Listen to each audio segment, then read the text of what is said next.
Olá a todos! Antes de mergulharmos nesta incrível história de justiça e vingança, não te esqueças de deixar um gosto neste vídeo e subscrever o canal para não perderes nenhuma das nossas histórias. E deixa-me um comentário no final, dizendo-me a tua opinião. O martírio que mudou tudo. O golpe do martelo foi como um murro físico, mas Valéria Santos não se perturbou. No teatro estéril e impiedoso do Tribunal de Família de Lisboa, ela era a atriz principal de uma tragédia, e a sua única fala era o silêncio. O seu ex-marido, o carismático tubarão das finanças, Júlio Castro, sorria complacentemente enquanto a juíza lia o veredito, despojando-a de tudo. Os sussurros na galeria pintavam-na como uma tola, uma mulher tão quebrada que nem conseguia falar por si mesma. Mas o que eles viam como fraqueza era uma estratégia calculada e devastadora. Não sabiam que o seu silêncio era um escudo que protegia um segredo tão monumental que estava prestes a destroçar o mundo de todos os que a tinham prejudicado. Porque 5 dias depois, um simples comunicado de imprensa converteria esses sussurros em suspiros de espanto. A ex-esposa silenciosa e derrotada estava prestes a ser apresentada ao mundo com um nome diferente. A única herdeira da multimilionária fortuna dos Montenegro. Esta é a história de como o momento mais silencioso de uma mulher se tornou a sua vitória mais ruidosa. O tribunal era uma sinfonia de crueldades silenciosas. O chiar do sapato de couro de um advogado, o sussurro dos papéis que detalhavam o desmembramento de uma vida, o quase inaudível suspiro da juíza. Para Valéria, no entanto, o som mais alto era o confiante e rítmico tamborilar da caneta de Júlio Castro contra o seu bloco de notas impecável.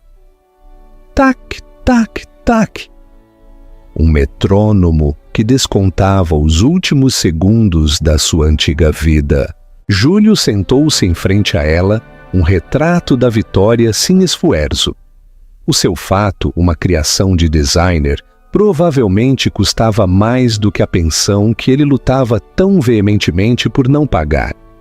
Ao seu lado, o seu advogado, Marcos Sol, um homem com o sorriso de um predador, baralhava os seus documentos com o ar presunçoso de um mestre de xadrez que tem o seu oponente em xeque-mate. Senhora Santos, disse a juíza Azevedo, com um tom de cansaço impaciente que se tinha acumulado durante toda a manhã. O tribunal fez-lhe uma pergunta direta. O advogado do Sr. Castro apresentou provas que sugerem que a senhora geriu indevidamente os ativos conjugais, o que levou ao fracasso da sua galeria de arte. Tem alguma resposta a estas acusações? Valéria levantou o olhar. Os seus olhos, da cor de um mar tempestuoso, encontraram os da juíza por um momento fugaz. Não viu malícia, mas frustração. Era uma mulher que só queria limpar a sua agenda para passar para a próxima família partida. O olhar de Valéria desviou-se para Júlio. Ele inclinou-se ligeiramente para a frente com um brilho de antecipação nos olhos. Queria que ela lutasse. Queria que chorasse, que gritasse, que negasse tudo com a paixão frenética e caótica que sempre desprezou nela. Queria um espetáculo, ela não lhe deu nada. Não lhe. O seu próprio advogado, um defensor oficioso amável, mas sobrecarregado, chamado Paulo Ramos, deu-lhe um suave toque por baixo da mesa. Valéria, por favor, sussurrou com voz de súplica. Diz algo, o que for. Fala-lhes das contas de que ele te bloqueou o acesso. Diz-lhe como ele desviou os fundos. As mãos de Valéria permaneceram perfeitamente quietas no seu colo. Ela tinha contado a Paulo a história completa, mas com uma instrução crucial. Ele devia apresentar os factos clinicamente, mas ela não testemunharia. Não seria interrogada, não se envolveria. Paulo pensou que era uma estratégia nascida do trauma, uma retirada psicológica. Ele não podia estar mais errado. Era a jogada mais agressiva e calculada da sua vida. Marcos Sol pôs-se de pé, a sua voz a retumbar com teatralidade praticada. Meritíssima, o silêncio da ré diz muito. É o silêncio da culpa. Durante 2 anos, o meu cliente, o Sr. Castro, investiu o seu dinheiro no que acreditava ser o sonho da sua esposa, um sonho que se tornou um pesadelo financeiro devido ao seu, chamemos-lhe, temperamento artístico no que diz respeito às finanças. Ele não pede uma retribuição, simplesmente pede uma ruptura limpa e que o tribunal reconheça que não deve ser penalizado, pagando ainda uma pensão à mesma pessoa responsável por uma perda financeira tão significativa. Era uma magistral deturpação da verdade. A galeria tinha sido ideia de Júlio, um projeto de vaidade para a sua esposa artista que ele podia exibir aos seus amigos. Ele a tinha subfinanciado desde o início e depois, quando conheceu a sua nova namorada mais jovem e maleável, Patrícia, desviou sistematicamente dinheiro das contas comerciais da galeria para as suas próprias propriedades privadas, afogando-a em liquidez e criando o mesmo fracasso que agora imputava a Valéria. Ele não só lhe tinha partido o coração, como tinha tentado partir o seu espírito, reescrever a história para que ela não fosse apenas a esposa abandonada, mas a incompetente. Senhora Santos, repetiu a juíza, o seu tom endurecido. Esta é a sua última oportunidade para se dirigir ao tribunal relativamente ao pedido de pensão de alimentos e a divisão dos ativos restantes. O seu silêncio será tomado como aquiescência. Valéria sentiu o peso de cada olhar na sala, os olhares de pena de estranhos, a careta triunfante de Júlio, o olhar preocupado de Paulo. Este era o momento da sua humilhação pública. Ela tinha entrado neste casamento com uma promissora carreira como curadora de arte e uma pequena, mas significativa, herança da sua avó. Saía sem nada mais do que uma mala de roupa e uma montanha de dívidas que Júlio tinha engenhosamente feito recair sobre o seu nome. O tribunal estava prestes a formalizá-lo. Ela respirou lenta e deliberadamente. Olhou diretamente para Júlio, sustentando o seu olhar. Um vislumbre de confusão cruzou o rosto dele. Ele esperava lágrimas, um tremor no lábio. Só viu uma serenidade inquietante. Fez um pequeno, quase imperceptível aceno de cabeça ao seu advogado. Paulo Ramos desabou na sua cadeira, derrotado. A minha cliente não tem qualquer declaração, meritíssima. O martelo caiu. À luz das provas apresentadas e da recusa da ré em contestar as alegações, declarou a juíza Azevedo. O tribunal decide a favor do requerente, o Sr. Castro. O pedido de pensão de alimentos conjugal é negado. Todas as dívidas comerciais pendentes associadas à Galeria Santos são atribuídas à Senhora Santos. O apartamento conjugal e o seu conteúdo são concedidos ao Sr. Castro. Este casamento fica dissolvido. O som ressoou finalizando a sua anulação. Júlio Castro sutilmente bombeou o punho debaixo da mesa.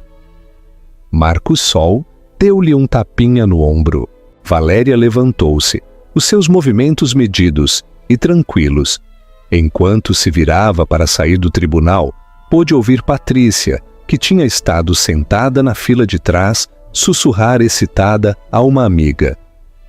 Ele está livre! Finalmente acabou. Podemos ir para a Serra da Estrela na próxima semana. Valéria não olhou para trás. Caminhou pelas filas de bancos, com as costas direitas e a cabeça erguida. Sentiu a picada do julgamento deles como milhares de pequenas agulhas. Mas por baixo, uma certeza fria e dura começava a formar-se. Eles acreditavam que tinham testemunhado um fim. Eles não faziam ideia de que acabavam de testemunhar um começo. Ela saiu para a enevoada tarde lisboeta, uma mulher sem nada em seu nome, e pela primeira vez em anos sentiu-se total, completa e perigosamente livre. Um encontro que mudou tudo. 2 anos antes, Valéria tinha deixado Júlio. Não foi um dramático assunto de partir pratos. Foi uma tranquila partida numa terça-feira de manhã, enquanto ele estava numa reunião do conselho. Ela tinha feito as malas numa única mala, deixando para trás o vasto apartamento no bairro de Salamanca, que se tinha tornado uma jaula dourada.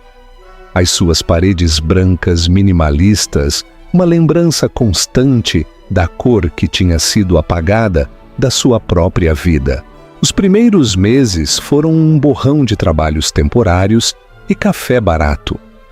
Ela trabalhou como empregada de mesa, passeadora de cães e verificadora de dados freelancer para uma revista acadêmica. A humilhação era uma companheira constante, mas era mais nítida e mais honesta do que a condescendência velada que tinha suportado no seu casamento. Júlio amara a ideia dela, a brilhante e culta historiadora de arte que ficava bem no seu braço em eventos de caridade. Ele tinha desmantelado sistematicamente a realidade dela, criticando a sua investigação, troçando dos seus projetos pessoais e convencendo-a lentamente de que as suas ambições eram fantasias infantis. Foi durante este período, enquanto trabalhava numa pequena cafetaria no bairro Alto, chamada O Recanto do Café, que ela conheceu Afonso. Ele não era Afonso então, era apenas o Sr. Souza, um idoso que vinha todas as tardes precisamente às 13h30. Era alto e curvado, com uma massa de cabelo branco indomável e uns olhos de um azul surpreendentemente brilhante. Vestia calças de bombazine, gastas e casacos de tweed que cheiravam fracamente a livros antigos e chá Earl Grey. Ele pedia sempre o mesmo: café solo, um pacote de açúcar e um assento junto à janela, onde lia grossos livros encadernados em pele e observava a rua movimentada.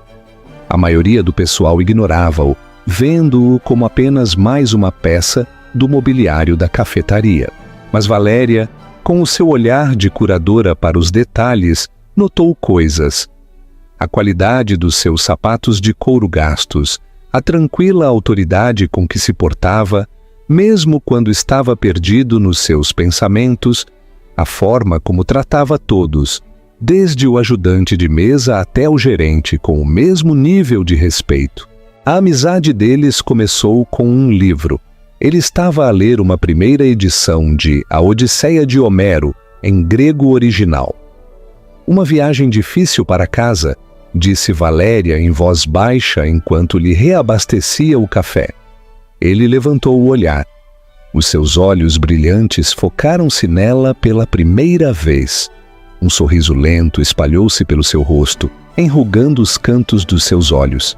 Com efeito, respondeu, a sua voz um murmúrio baixo e agradável. Mas os monstros são muitas vezes menos temíveis do que as memórias de que se foge. E, a partir desse dia, eles falaram. As suas conversas nunca foram sobre o mundano. Falavam do uso do lápis lazuli nas pinturas da Renascença, da autoria das últimas obras de Shakespeare, do gênio silencioso de Emily Dickinson, da queda de Constantinopla. No Sr. Souza, Valéria encontrou um par intelectual, uma mente tão curiosa e faminta quanto a dela. Ele nunca perguntou sobre o seu passado, sobre por que é que uma mulher que podia debater os méritos do chiaroscuro de Caravaggio estava a limpar mesas pegajosas para ganhar a vida. Simplesmente a aceitou tal como ela era naquele momento. Ele a ouviu. Quando ela falava de arte, a paixão que ela pensava que Júlio tinha extinto voltava a acender-se. Ela descreveu a sensação de estar em frente a um Rothko, o puxão sublime e aterrorizador das suas cores. Falou da história secreta dos objetos, das histórias incrustadas numa cadeira esculpida à mão ou num pedaço de vidro romano. Tu não vês apenas as coisas, Valéria, ele lhe disse uma tarde com o olhar pensativo. Tu entendes a alma delas. Foi uma validação profunda, uma única frase que começou a curar rachaduras dentro dela que ela pensava serem permanentes. Ele também partilhou partes de si mesmo, mas sempre de forma oblíqua e alegórica. Ele falou de construir um império de negócios, como se fosse um grande e complexo tapeçaria cheio de fios brilhantes e nós escuros e feios. Lamentou a solidão da vista do topo de uma montanha, a forma como o ar rareava e o mundo lá embaixo se tornava abstrato e distante. Falou de uma família perdida para a ambição e o tempo, de arrependimentos que se tinham instalado profundamente nos seus ossos. Um dia, enquanto uma fria chuva de outono atingia a janela da cafetaria, ele parecia particularmente melancólico. Diz-me, Valéria, disse, mexendo o seu café, se te fosse dado um grande poder e uma imensa capacidade de moldar o mundo, o que farias com eles? Valéria pensou por um momento, limpando uma gota de água da mesa. Não creio que tentaria moldar o mundo, respondeu honestamente. É demasiado grande, demasiado teimoso. Acho que tentaria proteger as coisas pequenas e belas que o mundo tenta esmagar. O talento de um jovem artista, uma peça esquecida da história, um lugar tranquilo para as pessoas pensarem. Suponho que construiria um santuário, não um império. O Sr. Souza olhou para ela durante muito tempo, com os seus olhos azuis a perscrutar o seu rosto. Depois assentiu lentamente. Um santuário, repetiu suavemente. Sim, eu acho que farias. Não muito depois, o Sr. Souza deixou de ir à cafetaria. A calma das 3:30 da tarde parecia vazia, a cadeira junto à janela, dolorosamente desocupada. Valéria perguntou nos hospitais e centros comunitários próximos, mas ninguém tinha ouvido falar de um Sr. Souza. Ele tinha desaparecido tão silenciosamente quanto tinha aparecido, deixando-a com um renovado sentido do seu próprio valor e uma profunda e desconcertante sensação de perda. Ela não fazia ideia de que a sua tranquila amizade intelectual numa cafetaria sórdida era a relação mais importante da sua vida. Ela não sabia que o Sr. Souza, o idoso solitário de olhos amáveis, era Afonso Montenegro, o lendário e recluso titã da indústria, um homem tão reservado que existiam menos de uma dúzia de fotografias suas conhecidas. E certamente não sabia que nos seus últimos meses, a lutar contra uma doença silenciosa, ele tinha encontrado nela a única coisa que os seus milhares de milhões nunca poderiam comprar: uma conexão humana genuína, sem mácula pela ganância ou pela expectativa. Ele a tinha estado a testar, a observar, e ela tinha passado num teste que nem sequer sabia que estava a fazer. O segredo desvendado. Os 5 dias que se seguiram ao divórcio foram uma descida a um limbo cinzento e sem características. Valéria mudou-se para um pequeno apartamento sem elevador, numa parte não tão elegante do bairro da Mouraria, o tipo de lugar onde o assobio do radiador era o único companheiro constante. O divórcio era um peso tangível, uma declaração legal da sua inutilidade. Júlio tinha se assegurado disso. Ele lhe tinha enviado uma mensagem de texto no dia seguinte ao veredito. Espero que desfrutes da tua nova vida. Não voltes a rastejar quando não conseguires pagar as tuas contas. Ela o apagou sem responder. Ela passou os seus dias a enviar currículos para qualquer posição relacionada com arte ou história, por mais humilde que fosse. As respostas eram escassas e desanimadoras. O fracasso da sua galeria, agora um assunto de domínio público graças aos procedimentos de divórcio, era uma mancha negra no seu nome. No mundo da arte, onde a reputação era tudo, ela era radioativa. No quinto dia, uma fresca manhã de sexta-feira, chegou uma carta. Não foi enfiada na sua caixa de correio com o lixo e as faturas habituais. Foi entregue por um estafeta, um homem de aspecto severo, num uniforme impecável que exigiu a sua assinatura. O envelope era grosso, feito de papel de cor creme. O endereço do remetente estava em relevo, com uma tipografia elegante e austera. Martins N. Tavares, Elda, Torre dos Céus, Avenida da Liberdade, Lisboa. O coração de Valéria parou. Martins N. Tavares. Ela conhecia o nome, toda a gente conhecia o nome. Não eram apenas advogados. Eram construtores de reis e dinastias. A firma que geria os patrimônios das famílias mais ricas e poderosas do mundo. Ela assumiu imediatamente que era um erro.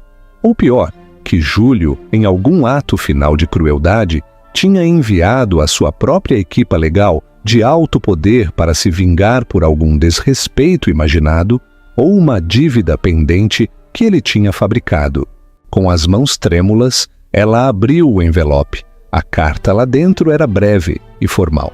Estimada Sra. Santos, esta carta é para solicitar a sua presença nos nossos escritórios na segunda-feira, 22 de setembro, às 10h. A reunião diz respeito a um assunto de suma importância, relacionado com o patrimônio de um cliente recentemente falecido. A sua comparência pontual é essencial. Por favor, procure pela doutora Helena Martins à chegada. Atenciosamente. Helena Martins, sócia principal. Ela atormentou o cérebro a tentar pensar em algum parente ou conhecido, distante, que pudesse ser representado por uma firma assim. Não havia ninguém. Os Santos eram uma modesta família de acadêmicos. A sua mãe tinha morrido. O seu pai estava distanciado. Tinha de ser um erro. Ela passou o fim de semana num estado de ansiosa confusão. Pesquisou Helena Martins no Google e encontrou uma foto de uma mulher formidável de uns 60 anos, com cabelo prateado cortado num bob severo e uma expressão que sugeria que ela não tolerava tolos de bom grado. Ela era lendária no mundo do direito sucessório, conhecida pela sua discrição e vontade de ferro. Na segunda-feira de manhã, Valéria parou em frente à Torre dos Céus, um reluzente arranha-céus preto que parecia perfurar as nuvens. Era um monumento ao poder e à riqueza, a um mundo de distância do seu apartamento degradado. Vestida com o único blazer decente que possuía, sentiu-se como uma impostora. O átrio era uma caverna de mármore e aço polido, povoada por pessoas que se moviam com uma confiança dispendiosa. A respirar fundo, ela aproximou-se do balcão de recepção. «Estou aqui para ver a doutora Helena Martins», disse, a sua voz apenas um sussurro. «O meu nome é Valéria Santos». A recepcionista, uma loira de aspecto frio, que se parecia mais com uma modelo do que com uma funcionária de escritório, verificou o seu ecrã. As suas sobrancelhas perfeitamente depiladas levantaram-se uma fração de polegada. «Claro, Sra. Santos, a doutora Martins está à sua espera. 801 andar». A viagem de elevador foi uma ascensão silenciosa. Quando as portas se abriram, ela entrou numa área de recepção que se parecia mais com um museu de arte moderna. Um enorme quadro de Vieira da Silva, em vez de Picasso, pendia de uma parede. Um momento depois, uma porta abriu-se e a própria Helena Martins apareceu. Ela era ainda mais imponente em pessoa. Usava um tailleur cinzento perfeitamente ajustado, e os seus olhos, perspicazes e inteligentes, pareciam avaliar Valéria num único olhar. Senhora Santos, obrigada por ter vindo, disse a sua voz nítida e desprovida de calor. Não se ofereceu para lhe apertar a mão. Por favor, entre. Valéria seguiu-a para um escritório de canto, com janelas do chão ao teto, que ofereciam uma vista deslumbrante do Jardim da Estrela. Toda a cidade se estendia por baixo deles. Na grande secretária de mogno havia apenas um único documento grosso encadernado em pele. Por favor, sente-se, disse a doutora Martins, a apontar para uma das duas cadeiras em frente à sua secretária. Gostaria de um pouco de água ou café? Água seria bom, obrigada, conseguiu dizer Valéria, a garganta seca. Enquanto uma assistente trazia silenciosamente um copo de água, a doutora Martins sentou-se e colocou as suas mãos sobre o documento. Ela fixou o seu olhar em Valéria com a sua expressão ilegível. Senhora Santos, começou indo direto ao assunto, eu era a advogada pessoal de um homem chamado Afonso Montenegro. Não sei se está familiarizada com o nome. Valéria abanou a cabeça. Não me parece. O nome lhe soava vagamente, talvez de alguma revista de negócios que Júlio costumava deixar por ali, mas não significava nada para ela pessoalmente. O senhor Montenegro era um homem intensamente reservado, continuou a doutora Martins. Faleceu há 2 semanas após uma longa doença. Não tinha parentes vivos. Durante os últimos 40 anos, eu fui a única testamenteira do seu patrimônio e do seu testamento. Ela fez uma pausa, deixando o peso das suas palavras assentar na sala silenciosa. Valéria sentiu uma crescente sensação de deslocação surrealista. O que é que isto poderia ter a ver com ela? O testamento do senhor Montenegro era pouco convencional, continuou a doutora Martins, com o seu tom clínico. Ele passou o último ano da sua vida finalizando os seus termos. É meu dever informá-la do seu conteúdo. Ela abriu a pasta de pele. O documento é extenso, detalhando a disposição de vários ativos, trusts e fundações filantrópicas, mas a cláusula principal é bastante simples. Helena Martins levantou o olhar da página e pela primeira vez um vislumbre de algo, curiosidade, espanto, cruzou as suas feições estoicas. Diz, a Valéria Santos, uma mulher de bondade e integridade, que viu um homem e não uma fortuna, por este meio lego todo o meu patrimônio restante, sem condição ou qualificação. Ela foi um santuário nos meus últimos dias, e é meu desejo que ela agora tenha os meios para construir o seu próprio. A sala inclinou-se. Valéria agarrou-se aos braços da sua cadeira para se estabilizar. A sua mente era um turbilhão de confusão. Valéria Santos. Todo o patrimônio. Santuário. Não fazia sentido. Deve haver um erro, ela gaguejou. Eu não conheço ninguém chamado Afonso Montenegro. A doutora Martins meteu a mão numa gaveta e tirou uma simples fotografia emoldurada. Deslizou-a pela secretária. Valéria olhou para baixo e todo o ar saiu dos seus pulmões. Era ele. Mais jovem, sim, com cabelo escuro e um sorriso confiante. De pé, no convés de um veleiro. Mas os olhos eram inconfundíveis. Os olhos azuis brilhantes, inteligentes e penetrantes. Era o senhor Souza. O silêncio no escritório era absoluto, apenas quebrado pelo frenético bater do próprio coração de Valéria. Olhou fixamente para a fotografia, a sua mente a lutar para ligar as duas identidades.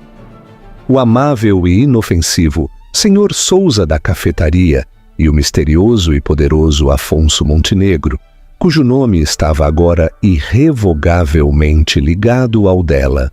O Sr. Souza, sussurrou o nome, sentindo-se alheio e inadequado na sua língua.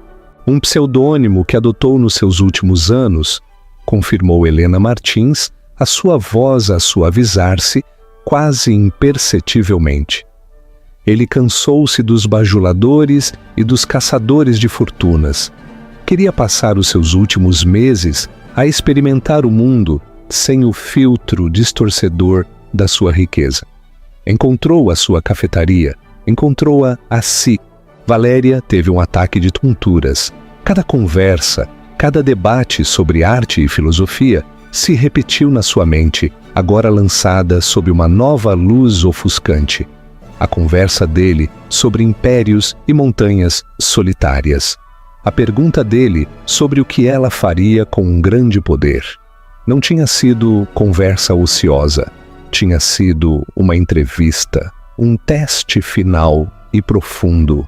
Todo o seu patrimônio? Perguntou, as palavras a soarem absurdas. O que é que isso significa?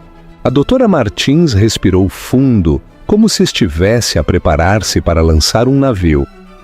Significa, senhora Santos, que a partir da certificação legal da sua morte na semana passada, a senhora é uma das pessoas mais ricas do mundo.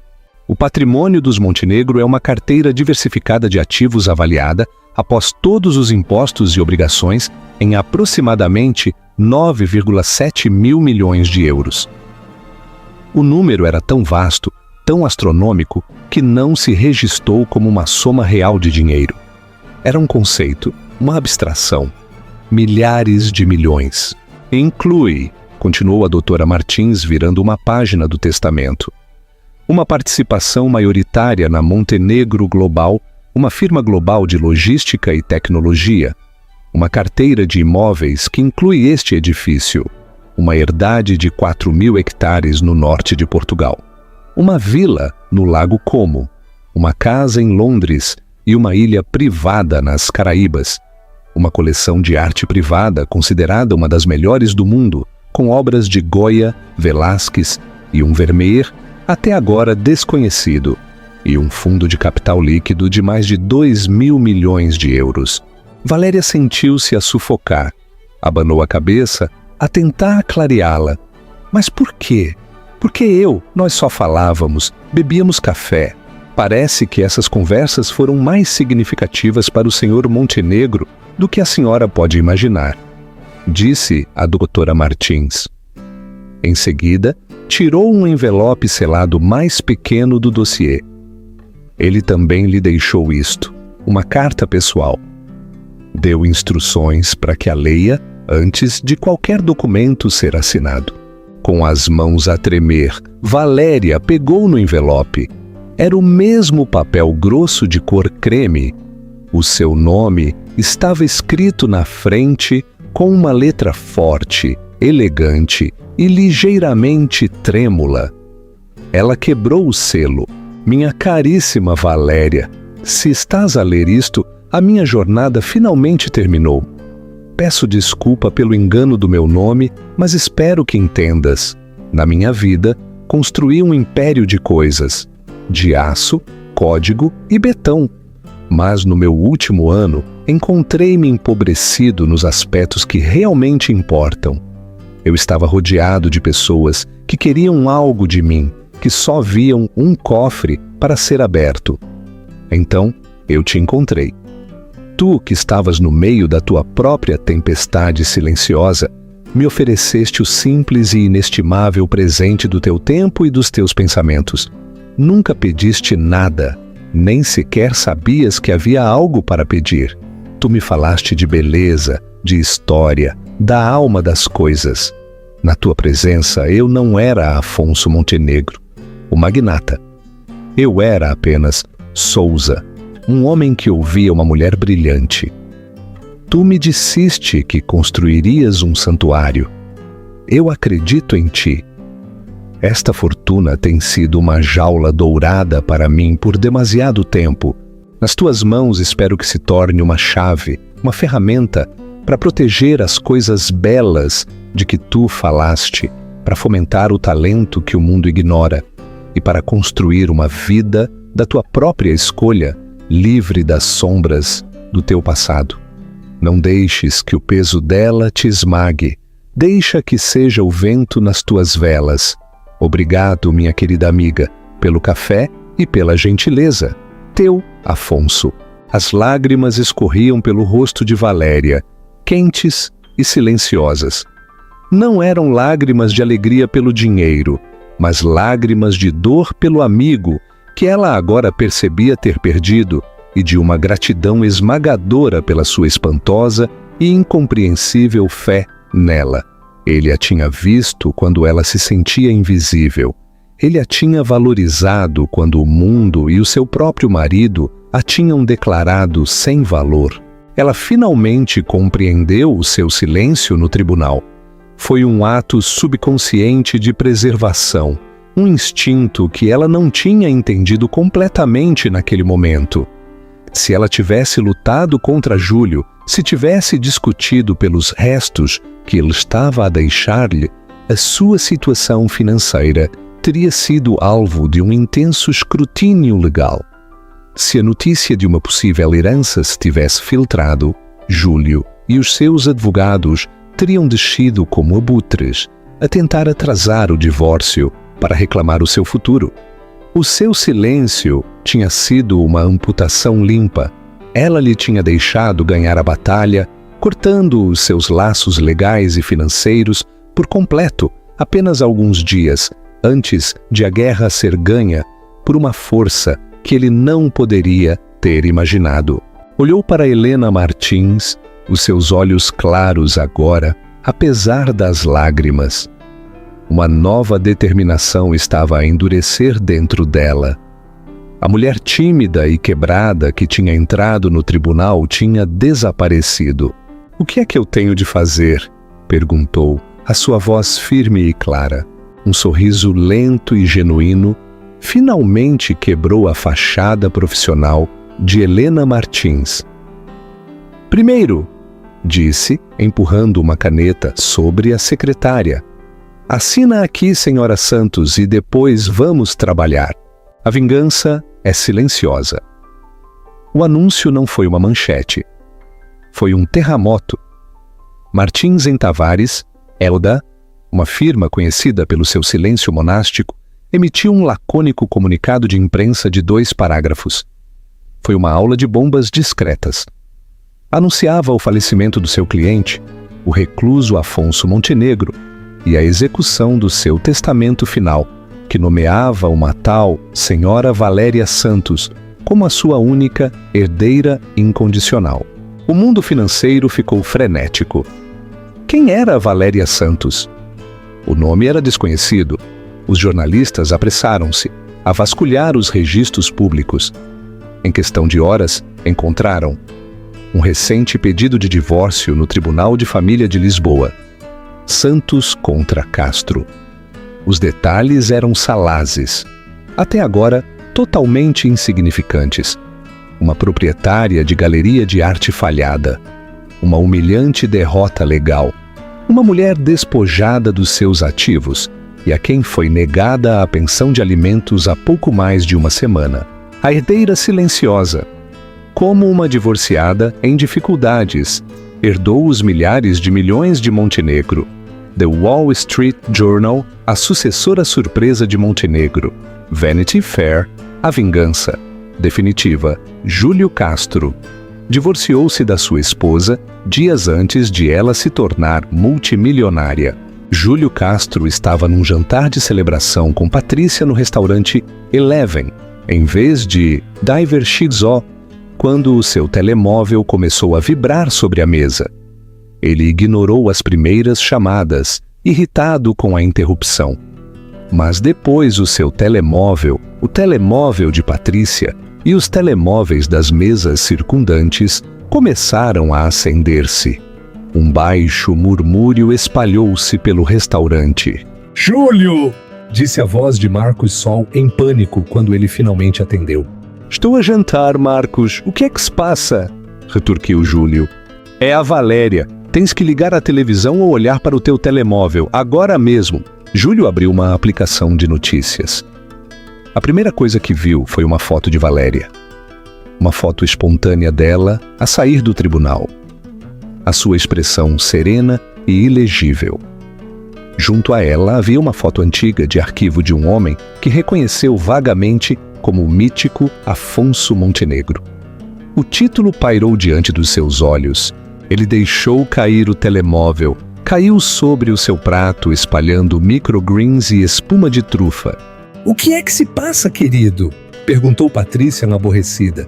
Tu ficaste pálido? Júlio não conseguia falar. Os números, os títulos, a pura impossibilidade de tudo embateram nele. 9,7 mil milhões de euros. Ele pensou no tribunal. O seu silêncio, a sua irritante e plácida calma. Não tinha sido uma derrota. Tinha sido o controlo. Ela o tinha sabido. Tinha que ter sabido. Tinha se sentado ali e o tinha deixado humilhá-la publicamente. Deixou-o levar tudo, sabendo que tinha um reino multimilionário à sua espera. Ele não tinha ganho. Ele tinha sido manipulado.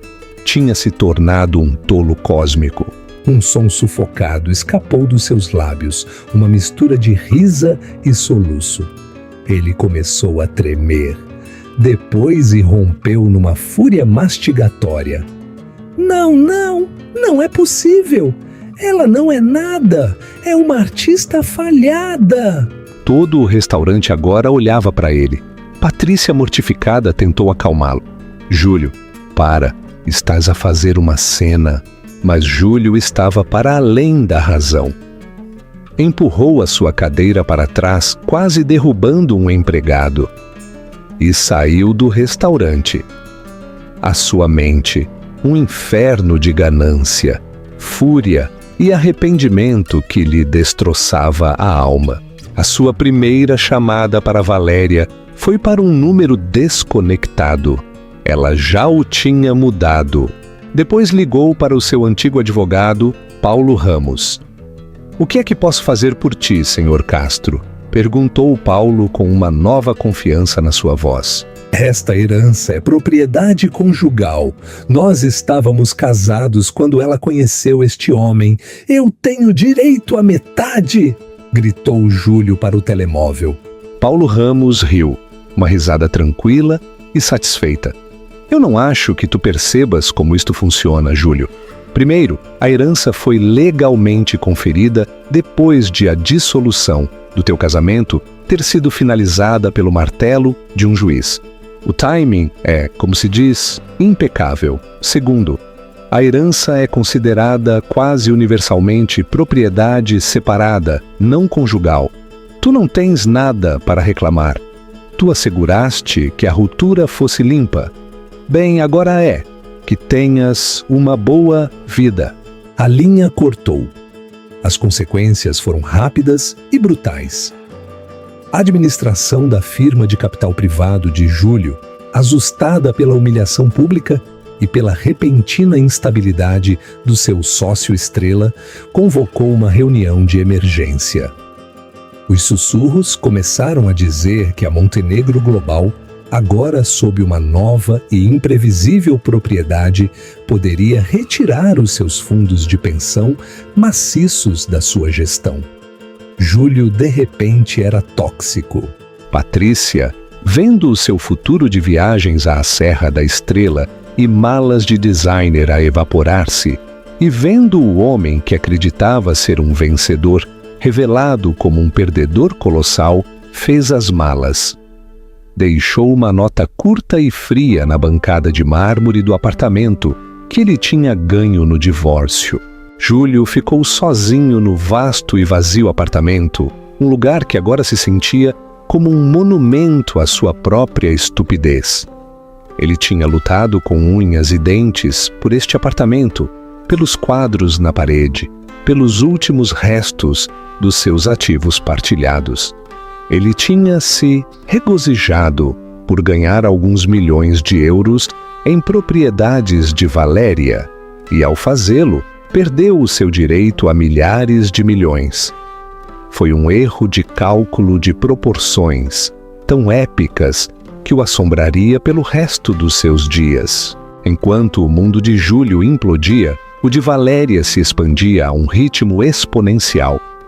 A primeira semana foi um turbilhão de reuniões no escritório do 82º andar na Torre dos Céus, a que ela agora sabia que se referiam como o bunker. Ela foi apresentada a uma equipa pequena e ferozmente leal que tinha gerido o império de Afonso durante décadas. Um diretor financeiro de cabelo prateado que podia explicar derivados financeiros complexos com a paciência de um mestre-escola, um chefe de operações perspicaz e Helena Martins, que era o seu guia constante, o seu Virgílio neste novo e deslumbrante inferno de riqueza. Não a trataram como uma intrusa ignorante. Trataram-na como uma rainha, cuja coroação tinha sido longamente esperada. Explicaram-lhe que Afonso os tinha estado a preparar para isto, dizendo-lhes que a sua sucessora seria não convencional, mas que teria uma clareza moral de que a empresa precisava desesperadamente. A transformação começou no interior. O medo e a dúvida que Júlio tinha cultivado tão cuidadosamente nela durante anos começaram a marchitar-se sob a luz desta nova responsabilidade. Descobriu que as habilidades que tinha aperfeiçoado como curadora, um olhar aguçado para os detalhes, profundas habilidades de investigação, uma compreensão do valor a longo prazo sobre as tendências a curto prazo e a capacidade de ver a história por trás do objeto, eram diretamente aplicáveis à direção de um império. Ela não era uma tubarão das finanças, mas entendia o valor de uma maneira que Júlio nunca poderia. A transformação externa seguiu-se. Helena Martins marcou uma consulta privada com um estilista. Valéria não queria tornar-se uma caricatura de uma mulher rica. Ela rejeitou as marcas chamativas e optou por peças elegantes e discretas de designers que transmitiam uma confiança tranquila, não um status ruidoso. Ela cortou o cabelo num estilo chique na altura dos ombros que enquadrava o seu rosto e ressaltava a inteligência nos seus olhos tempestuosos. Quando se mirou no espelho, não viu a esposa abandonada de Júlio, mas a mulher que Afonso Montenegro tinha visto o tempo todo. A sua primeira decisão importante surpreendeu a administração da Montenegro Global. Uma das divisões mais lucrativas, mas controversas, da empresa era a de prisões privadas. Era uma parte herdada do negócio de que Afonso se tinha arrependido, mas que nunca tinha desenredado. Na sua primeira reunião da administração, Valéria, com Helena ao seu lado, anunciou a sua intenção de desinvestir por completo da divisão, redirecionando o capital para uma nova fundação para as artes e a educação. Houve rodeos. El director financiero presentó tranquilamente cifras que mostraban las decenas de millones en ganancias anuales que sacrificarían. Hay algunas cosas cuyo valor no se puede medir en márgenes de beneficio, declaró Valeria con voz tranquila y firme. El nombre de Montenegro ya no estará vinculado al encarcelamiento de seres humanos con fines de lucro. Esto no es negociable. La Junta, ante la inquebrantable determinación de su nueva accionista del 100%, no tuvo más remedio que cumplir. La noticia de la desinversión fue noticia nuevamente, esta vez retratando a Valeria no como una heredera afortunada, sino como una líder audaz y ética un fin de semana. Helena la llevó a ver la hacienda de los Montenegro, llamada Hacienda El Rocío. No era una mansión ostentosa, sino una casa de piedra elegante y extensa, anidada entre colinas y árboles antiguos, con vistas a un vasto y reluciente lago. En el interior era un santuario de libros y arte. La legendaria colección privada no se exhibía de forma ostentosa, sino que se colgaba y se colocaba con el amor de una curadora como si las piezas formaran parte de una conversación entre sí. Caminó por los pasillos, pasando la mano por los lomos de libros de 1000 años en la biblioteca. Se paró frente al Vermeer secreto, una pequeña y luminosa pintura de una mujer leyendo una carta junto a una ventana, y sintió una profunda conexión con Afonso. Él había comprado estas cosas no por estatus, sino porque realmente las amaba. En un pequeño estudio con vistas al lago, encontró su escritorio exactamente como él lo había dejado. Sobre él había una sola copia desgastada de la Odisea en griego. Escondida en el interior, había una flor prensada de color violeta desvanecido. Valeria supo entonces que estaba en casa. Esto no era una jaula, era el santuario del que había hablado en la cafetería. Ahora era suyo para proteger y para compartir. Decidió que esta sería la sede de su nueva fundación. Un lugar donde artistas y académicos pudieran venir para residencias libres de las presiones financieras del mundo. Un lugar para fomentar las cosas pequeñas y hermosas. La reina del santuario. 3 meses após a leitura do testamento, Júlio Castro finalmente conseguiu marcar uma reunião. Teve que passar por 3 camadas de advogados e a reunião não lhe foi concedida na casa ou escritório de Valéria, senão numa sala de conferências neutral e estéril na Martins & Tavares. O homem que entrou era um fantasma. Os seus fatos à medida haviam desaparecido, reemplazados por um blazer de grandes almacenes. Había perdido peso y su característico andar confiado había sido reemplazado por una energía nerviosa y desesperada. Su firma de capital privado o había obligado a irse. Os seus amigos o tinham abandonado e se estaba a afogar en honorarios legales de media docena de demandas presentadas por inversores que o habían seguido a la ruina. Valeria se sentó a la cabecera de la mesa larga, flanqueada por Helena Martins. Era a imagem da compostura e do poder. Já não se parecia com a mulher de quem ele se havia divorciado. Parecia-se com a mulher que era dona do edifício em que estavam.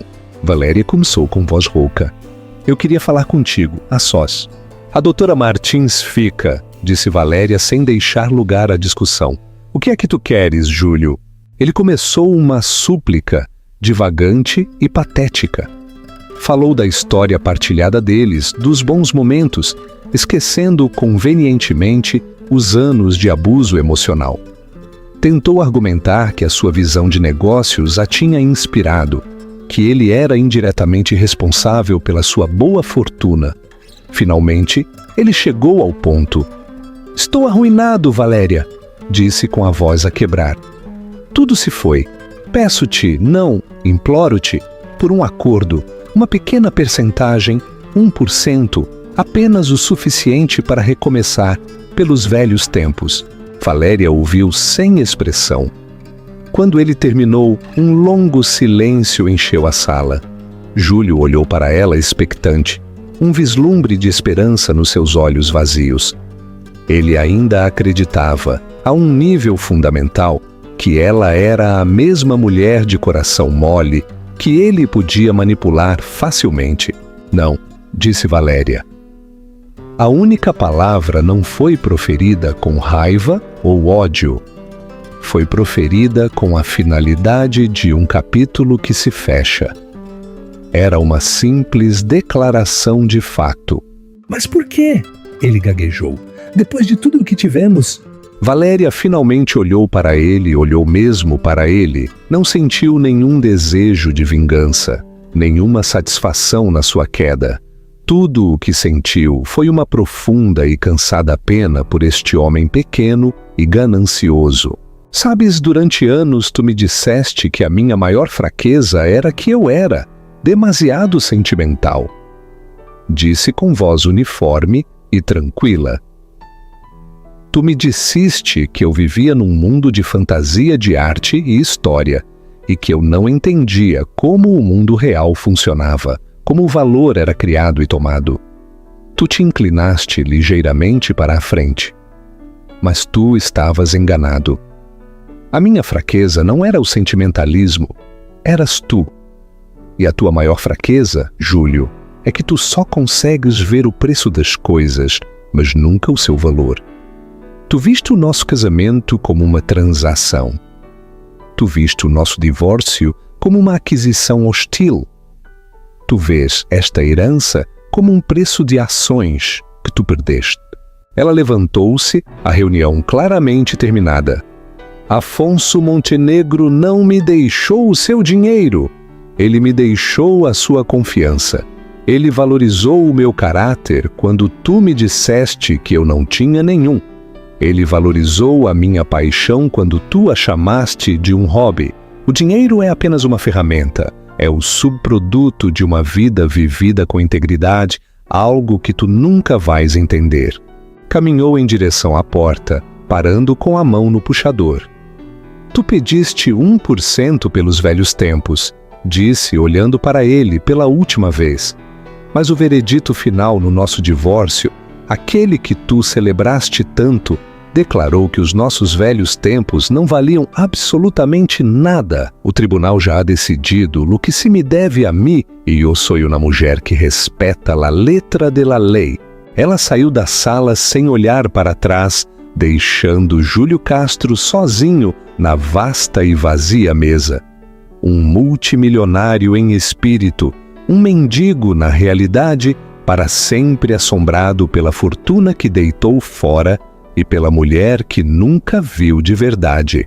Valéria, enquanto isso, saiu para o sol brilhante da tarde, o seu futuro tão vasto e ilimitado quanto o céu. O inverno que se seguiu foi uma estação de tranquila construção, não com tijolo e cimento, mas com um propósito. Valéria escolheu fazer da herdade do olival a sua casa e o coração das suas novas operações. A vasta biblioteca forrada de livros, que outrora foi o refúgio solitário de Afonso, era agora o centro nevrálgico da recém-estabelecida Fundação Montenegro. O mundo, ao saber da sua existência, agora abria um caminho para a sua porta. Diariamente, chegavam sacos de correio, pedidos, propostas e súplicas de todos os cantos do mundo. Eram um testemunho da fome crua e desesperada do mundo. Um cientista que precisava de fundos para a investigação climática. Uma aldeia na Guiné-Bissau, em vez de Peru, que procurava um poço de água potável. Um músico que tinha perdido o seu violoncelo. Mas, misturado com os gritos genuínos de ajuda, estava o ruído do oportunismo. Cartas de autoproclamados inventores. Primos distantes com duvidosas tabelas genealógicas. E gurus de investimento que prometiam duplicar a sua fortuna. Valéria aprendeu rapidamente que o seu maior desafio não era a gestão do dinheiro, mas a administração da confiança. A sua vida passada tinha lhe dado uma habilidade dolorosa, mas inestimável. A capacidade de discernir o autêntico do performativo.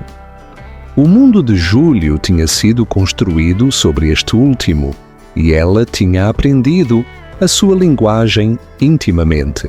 Sentou-se junto à grande lareira numa tarde nevada, com uma pilha de propostas na mesa antiga ao seu lado, com Helena Martins, que agora servia como presidenta da fundação. A valorização do capital na carteira de tecnologia está a superar as previsões em 12%, disse Helena, revendo uma folha de cálculo no seu tablet. Se reinvestirmos, poderíamos adicionar mais 1.000 milhões à dotação em 3 anos. Valéria olhou pela janela, a observar os flocos de neve pesados e silenciosos que cobriam os antigos carvalhos. Afonso não passou o seu último ano à procura de um herdeiro apenas para se tornar mais rico, Helena. Ele queria que eu construísse santuários. Um objetivo nobre, concedeu Helena com um tom prático. Mas um santuário precisa de paredes fortes, A dotação fornece isso. Eu sei, disse Valéria, virando-se para ela. Mas é hora de abrir as portas, mesmo que seja só um pouco. Eu quero começar o programa de Bolsas Montenegro aqui no Olival. A ideia era simples, mas radical.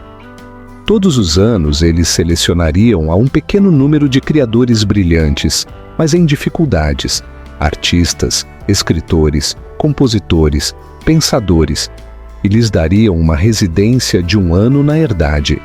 Seriam alojados nas casas de hóspedes lindamente renovadas. Ser-lhes-ia dado um espaço de estúdio privado e, o mais importante, um generoso estipêndio que os libertaria de toda a preocupação financeira.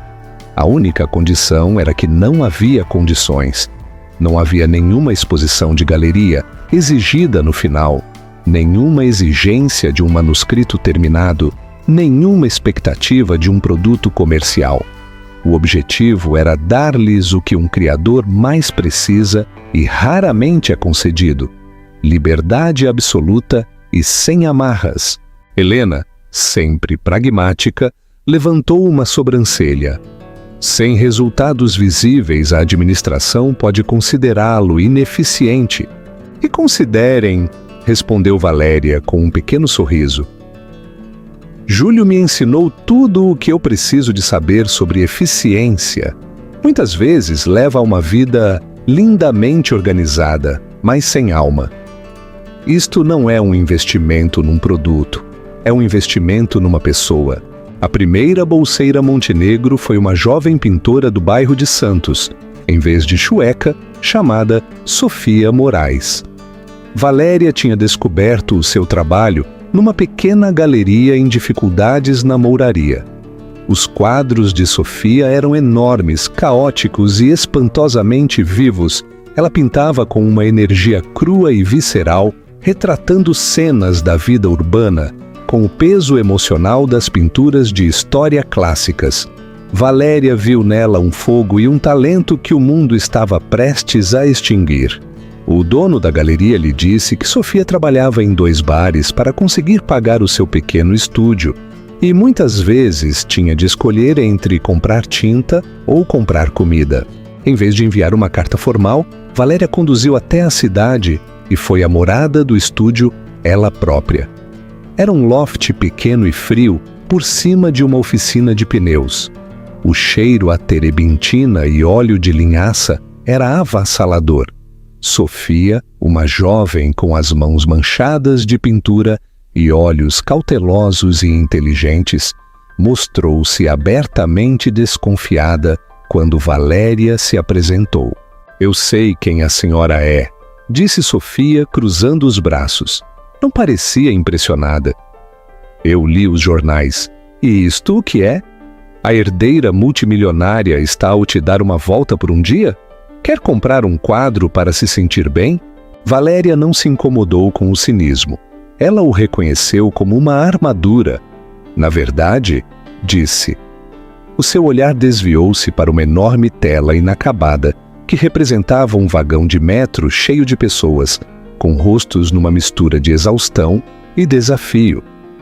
Estou aqui porque acho que um talento como o seu merece ser ruidoso, e o mundo lá está que o a forçar a sussurrar. Estou aqui para lhe oferecer um megafone. Ela lhe explicou a bolsa. Sofia ouviu. A sua expressão cética derreteu-se lentamente numa de total incredulidade. 1 ano com um estipêndio e eu não lhe devo nada no final? Perguntou Sofia com voz tingida de suspeita. Qual é o truque? Tenho que jantar com os seus amigos ricos e agir como um macaco treinado? Não, disse Valéria em voz baixa. Não há truque.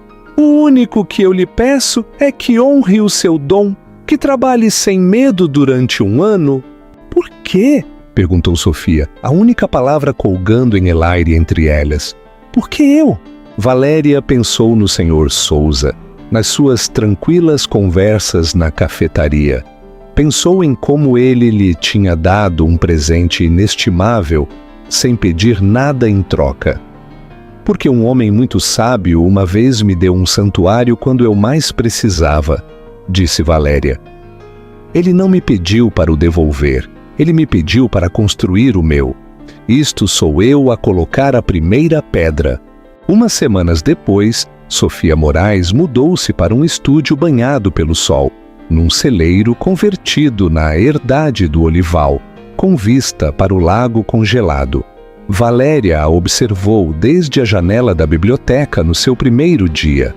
Viu a jovem pintora de pé em frente a uma enorme tela em branco, todo o seu corpo a vibrar com uma espécie de energia nervosa e alegre.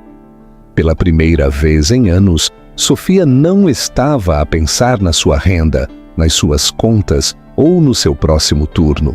Só pensava em arte. Nesse momento, ao ver acender o sonho de uma estranha, Valéria sentiu uma sensação de profunda e tranquila satisfação que nenhum lucro no mercado de ações ou vitória legal poderia proporcionar-lhe jamais. A fortuna de milhares de milhões não era um prêmio que ela tinha ganho, era uma responsabilidade que tinha herdado. E o trabalho da sua vida, agora ela entendia, não era ser a herdeira de uma vasta fortuna, mas ser a arquiteta da sua alma, um final com coração. A história de Valéria Santos é um poderoso lembrete de que o mundo muitas vezes confunde a tranquilidade com a fraqueza e o silêncio com a derrota. Ela demonstrou que a integridade é uma moeda mais valiosa do que qualquer ação e que a bondade pode produzir dividendos para além dos sonhos mais selvagens de qualquer multimilionário. A sua jornada, de um tribunal silencioso até a chefia de um império global, não foi sobre o dinheiro. Foi sobre recuperar uma voz que lhe disseram que não valia a pena ouvir.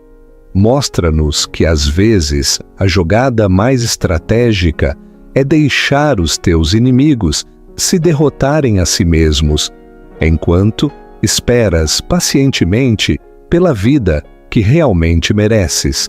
O que achaste do final desta história? Acreditas que Júlio mereceu o seu destino? Deixa-nos saber a tua opinião nos comentários. Se achaste esta história de justiça poética e força silenciosa tão convincente quanto eu, por favor, deixa um gosto neste vídeo. Partilha-o com alguém que precise de um lembrete do seu próprio valor. E não te esqueças de subscrever o canal para mais histórias reais incríveis.